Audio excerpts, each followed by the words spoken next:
Hi everyone, Maria Sevilla with Sevillabodyworks and Pilates Sports Center.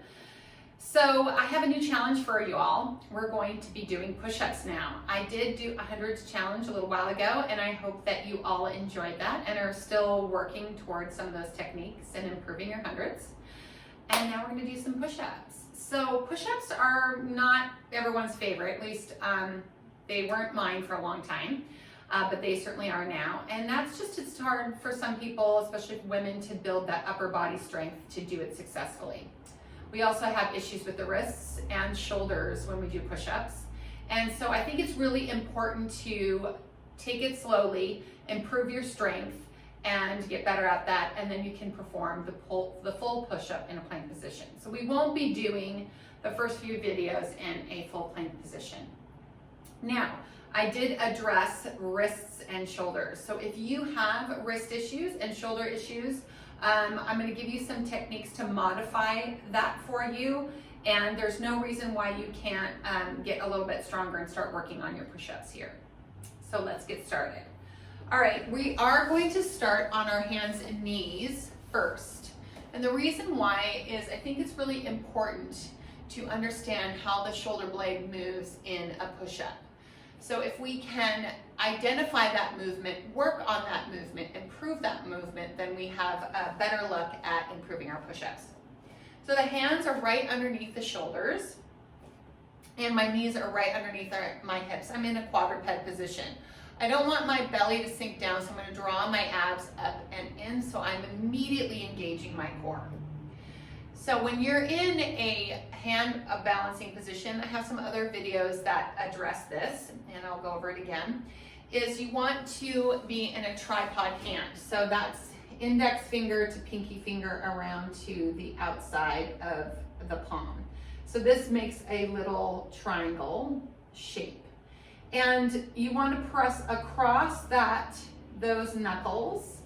And lots of times what ends up happening if we have wrist issues, you'll slide to one side or the other, and you really want to try to make sure that wrist is straight across. I also like to think about palming the floor a little bit so that I have access to that part of my hand. So I'm actually really using the muscles in my hand rather than sinking down into the joint. So you want to think of a little bit of a lift with the hand as well as you're pushing down. Okay. So that's the first thing. Not everyone can get that straight wrist. If you have any wrist issues or you've had sprained wrists in the past or any scar tissue, that can be really challenging. So then what you would do is you would do fists like this. So then you can see how I have a little straighter wrists there. You can do fists. A lot of people do that. If fists aren't great for you, you don't like that, how that feels on your knuckles, then you can certainly grab a weight and you can hold weights. Lots of people do that this way or this way. And lastly, you can roll up a mat so that you can have the wrist up a little bit more here. Okay, so I'm just going to be flat here because my wrists are okay. And I'm going to practice that sensation through the hand, so pushing and pulling up. I also have my elbows are straight. Lots of people will turn their elbows if you're hyperextend or double jointed. You want to make sure that your arm is straight. And then I have this little crease of my elbow here. That's not turned completely in because you can see that rounds my shoulder up. And I don't want to turn it all the way towards my wrist either. So it's like maybe a half turn or a quarter turn. I like to think of it aiming along the midline a little bit more. Okay, so that elbow crease is right there. And then there's this nice feeling of that rotation downward into the wrist as I'm palming up. And there's the opposition in the lower arm happening. There's definitely active muscles in my forearms here. Okay, so then the upper arm, I'm going to think from the elbow coming up, rotating upward and drawing that shoulder back and down. So as this lower arm bone feels like it's rotating downward, the upper arm bone feels like it's rotating upward. I want to be careful that I don't sink like that. Okay, so I'm still pushing with my palm, I'm still drawing up through my ribs. So that's rotating upward, and I have nice support here. So that's our hand balancing position.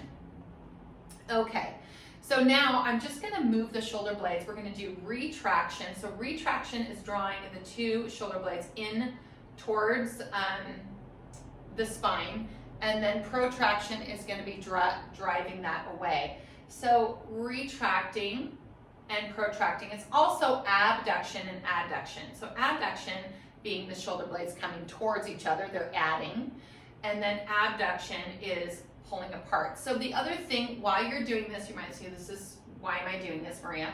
Well, because this is the motion you're gonna need for your push-up. The other thing is trying to establish that direct line into the spine and that core connection. So I'll see people kind of slump this way and you see my ribs drop. You don't want to do that. You want to try to maintain that core connection and hold your spine straight so that all you're doing is moving your shoulders. That's it. I am already feeling my chest, and I'm already feeling my forearms and my arms just in doing this. So do practice this, do it well, it makes a difference. Okay, so we're gonna move on. All right, so once we've established good protraction and retraction without dropping the ribs, keeping our spine in line, feeling our connection to our core, palming the floor, rotating those arms downward, pulling up, upward, okay? I know it's kind of a little bit of a laundry list, but it does make a huge difference. Okay, so then the other thing I'm gonna have you do just to warm up the shoulders is an upward rotation, and that's just reaching back and then forward.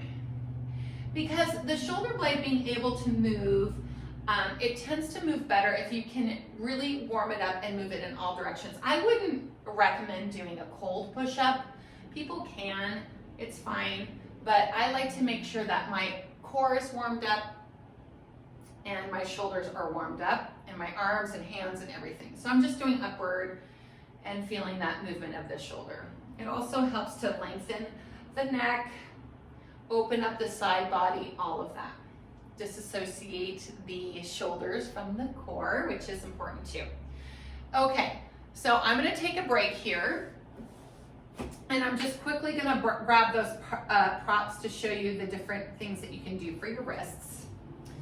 So like I said, I have a weight that you can use here, and that would be holding like this, or like this, if that's, I would go wider if you're holding that, and then that keeps the weight off of your wrist if that's an issue. Now, if you have a mat, I'm just gonna grab one real quick, or a towel here. So I have this little towel, you could use a towel or a mat or anything, and you can roll that up, and what you're gonna do is you're gonna change that angle by placing it under here, and then just softening that tension in the wrist, okay? Having a little bit of a mat might be better than a towel because it's a little bit firmer, but you can fold anything up that you might have and use that as well. So those are the two things I would recommend if you don't want to do fists. All right, so let's move on. So the next thing I'm going to do is I'm going to talk a little bit about what is happening through our pecs and our obliques and our upper abdominals when we're doing a push-up. So I like to go back into this position, and what I'm going to do is I'm going to round the upper back. So the reason why I'm doing this is to access those abs, pull my belly in, press into it, because I really want to feel that shoulder blade wrapping around. So wrapping around, engaging that serratus, and then feeling and squeezing my obliques in. This is important because even though it's going to be a chest workout, we still want to access those major parts of our core and our trunk. So pushing and rounding and holding that position, pulling the belly in, and then just gently releasing it. And then pressing in. What you want to look for here is you want to look to make sure that you can get those shoulder blades to abduct and wrap around, because that really is the push part of the push-up. Okay, so doing some practices like that. Okay. And I don't know if you've ever heard of winging shoulder blade. So winging shoulder blade is when you see that shoulder blade kind of pop up off the back, and that can be an indication of a weaker serratus. So really getting that shoulder blade to push up against the back is really important. I also practice that when I'm doing my ab curls, feeling that technique. All right, so once we've done that, then we're going to do our first push-up. All right, I have a box here I'm gonna put on, and you can use a bench. You can use anything where you're upright, even a kitchen countertop, anything. The more you're upright, the less work it is going to be on your chest, the more you can work on these techniques. The more you go down, the heavier it is, the harder it is. So I'd really like for you guys to do it well, more upright, work on the techniques, and then start to take it down, okay? Progress, not perfection, remember? Okay, so now I'm going to take my hands up here, and what I'm going to do is I'm going to go into a kneeling plank position. So I'm going to make sure my knees are far enough away from me. I'm going to drop my hips and I'm in a straight line here. Okay, so this is going to be my first push-up.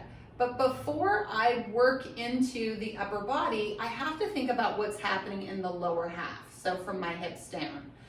If you think about pulling away, you're going to access your inner thighs, your glutes, and more of your core. So you want to send your hips away.